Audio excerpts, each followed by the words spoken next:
Have you ever achieved something, got the job, aced the test, or received a compliment, and instead of feeling proud, you thought, they're going to find out I don't really deserve this?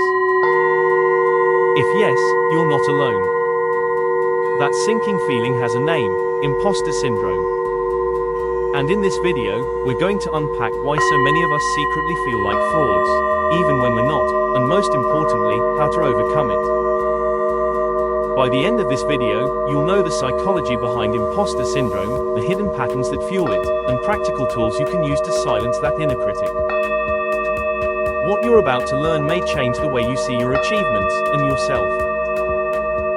Let's start here. Imposter syndrome isn't rare.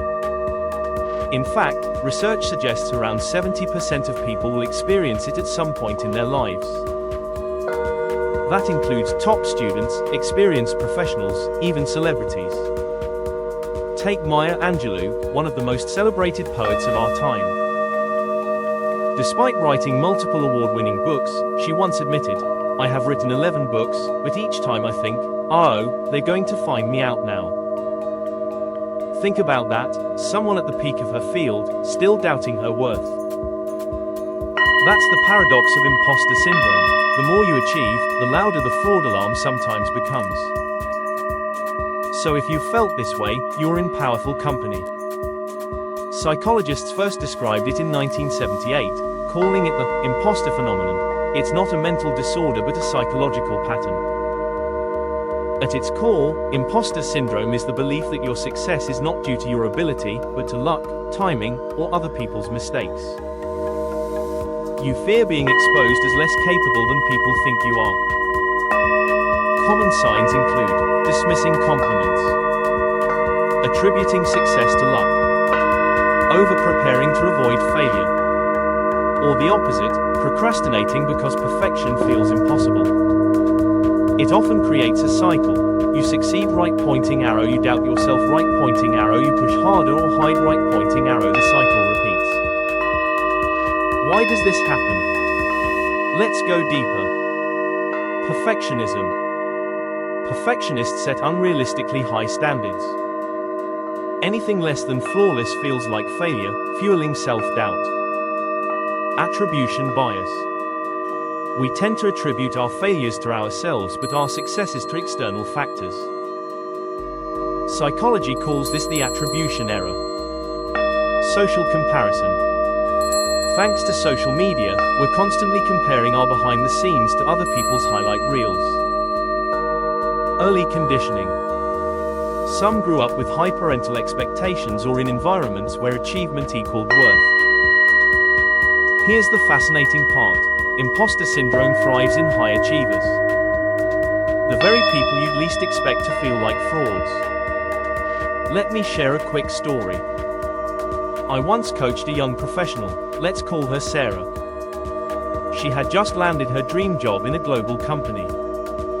On paper, she was brilliant, top university, excellent skills, glowing references. But in her first week, she called me in tears. "They made a mistake. I'm not good enough for this role. I'm just waiting for them to find out." Months later, she was leading projects and receiving praise from her managers. Nothing had changed except one thing: her belief about herself. Sarah's story is not unique. Many of us live in this quiet gap between how others see us and how we see ourselves. Now let's talk about solutions. Here are 5 practical strategies backed by psychology. 1. Name the voice. Label your inner critic. Some call it the fraud voice. By naming it, you create distance between you and the thought. 2. Reframe failure. Instead of seeing mistakes as proof you're unworthy, see them as data for growth. Remember, every expert was once a beginner. 3. Collect evidence. Keep a success journal. Write down compliments, achievements, and milestones. When doubt creeps in, revisit it. 4. Share your feelings. Talking about imposter syndrome reduces its power. You'll often find others feel the same. 5. Shift from ego to service. When you focus on contribution, how can I help? The fear of being judged loses weight. Overcoming imposter syndrome isn't about eliminating self-doubt entirely. It's about changing your relationship with it. Here's a thought: what if imposter syndrome is not proof you're broken, but proof you care?